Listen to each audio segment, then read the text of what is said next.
Look at this stuff. Isn't it neat? You seem very familiar to me. Welcome to MsMojo, and today we'll be counting down our picks for the top 10 The Little Mermaid Easter eggs.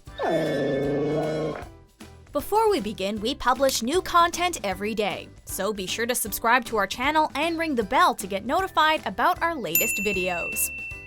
For this list, we're taking a look at hidden references scattered throughout this 1989 classic. Number 10. Statue Homage. Disney's 28th animated feature was based on an 1837 Danish fairy tale of the same name written by Hans Christian Andersen. You can find his books at your library. The film took some major liberties with the source material, most notably giving the tale a happier ending. However, the movie still pays homage to the original story with a subtle use of imagery. As Ariel sits on a rock towards the film's conclusion, her pose greatly resembles a bronze mermaid statue sculpted by Edvard Eriksson. This statue was not only inspired by Hans Christian Andersen's work, but is also located in Copenhagen, Denmark, which is where the author once lived. A similar tribute would later pop up in the Little Mermaid animated series. Number 9. Abraham Lincoln. During the Part of Your World number, Ariel looks through all the gadgets, gizmos, who's-its, what's-its, and thingamabobs in her collection. But who cares? No big deal. I want more. In a blink and you'll miss it moment, the Little Mermaid swims past a bust that might look familiar. It's none other than Abraham Lincoln, the 16th President of the United States. Blood's been spilled to afford us this moment. Now! The bust calls both the Lincoln Memorial and Mount Rushmore to mind. We're not sure how it wound up in Ariel's possession. That sculpture of Prince Eric clearly isn't the only impressive statue in her grotto. It looks just like him. It even has his eyes. Number 8. Director Cameos. From The Great Mouse Detective to Moana, John Musker and Ron Clements have been leaders at the House of Mouse for well over 30 years. Not a word out of you.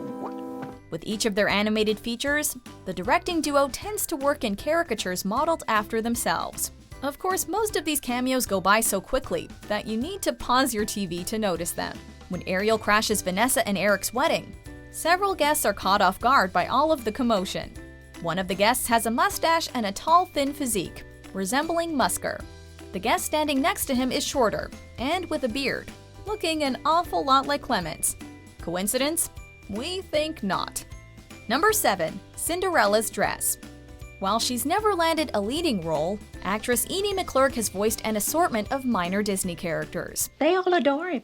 They think he's a righteous dude. In The Little Mermaid, she provided the voice of Eric's nurturing maid, Carlotta. I'll just get this washed for you. This character's original design cell depicted her wearing a green dress. In the end, however, this ensemble was substituted with a brownish-red dress and white apron. I think I'd better go see what Louis is up to. If this outfit looks familiar, that's because it nearly matches Cinderella's before she became a princess. Carlotta may never get to wear a beautiful gown like Cinderella, but at least her servant dress is still nicer than Ariel's rags. You look sensational. Number 6. The Grand Duke and the King. The Little Mermaid not only pays homage to Cinderella, but also suggests that both movies exist in the same universe, and even took place around the same time. Eric's royal wedding naturally attracted a couple of high-profile guests, including the Grand Duke and the King from Cinderella. Sire, this slipper may fit any number of girls. That's his problem. He's given his word. We'll hold him to it. Both can be briefly spotted as chaos erupts at the ceremony, and Max rushes over to bite Vanessa in the butt.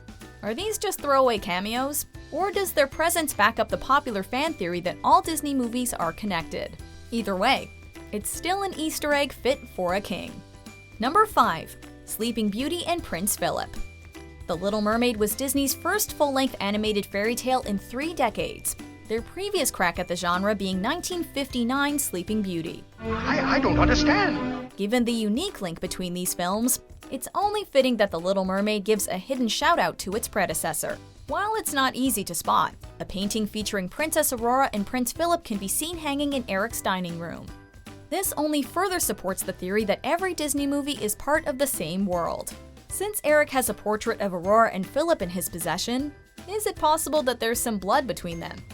Number 4. The art in Ariel's grotto. part of your world is full of poignant imagery, although one of the most meaningful moments tends to elude viewers. As the passionate Ariel sings about fire, she gazes at an oil painting in her collection. What's a fire and why does it, what's the word, burn?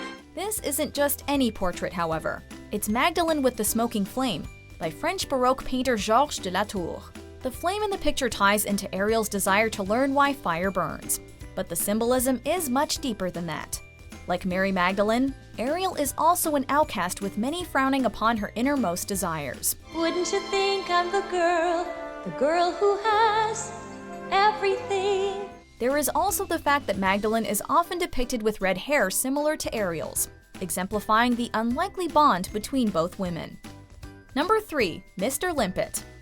To prevent Ariel from swimming back up to the surface, Sebastian the Crab enlists a school of others to sing an infectious song. The finale packs in so many sea creatures that it's easy to miss one particular fish wearing a pair of glasses. This fish resembles the titular character from the incredible Mr. Limpet.